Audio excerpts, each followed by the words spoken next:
I'm going to have just a quick sort of encapsulation of this, but I did want to ask General Boykin, I neglected to mention in your impressive biography, sir, that you are also an ordained minister.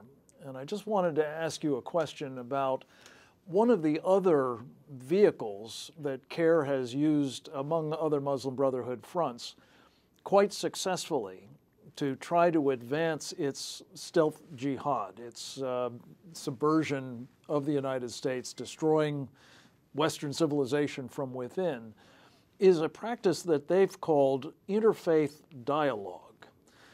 This is one of the pieces of what seems to be cooking in Norwich, Connecticut at the moment. Even if Miles Prentice is not induced to meet with CAIR, which I certainly hope on the basis of all that we've just shared would not be the case, he may nonetheless wind up being induced to meet with a number of its, well, shall we say, helpmates in other faith communities. Could you just speak to that particular problem, sir?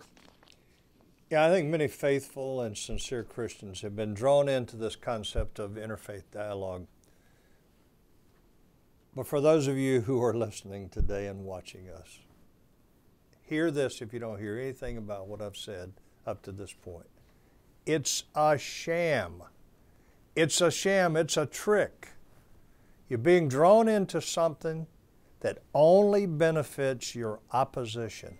And the opposition are those that are practicing Sharia or that intend to implement Sharia once they can replace our Constitution. And that's not a conspiracy view, and it's not an extremist view. Frank, the Quran is very clear, take not Christians and Jews for your allies. It goes on to say, because they will corrupt you. So when they enter into this interfaith dialogue, then what that's done, that's done under is this whole concept of taqiyya, lying for the faith, lying to promote the faith, lying to protect the faith, lying to gain advantage over an adversary. Christianity and Judaism are their adversaries. Now, thank God the majority of the Muslims in this country are like Zuhdi Jasser.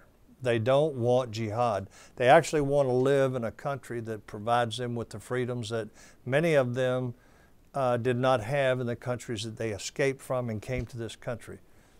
The problem is that those that dominate the landscape within the American Islamic communities are normally these jihadists.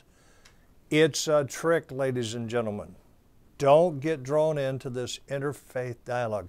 If you want to sit down and have dialogue with Muslims and talk about your faith with them, that's a good thing to do.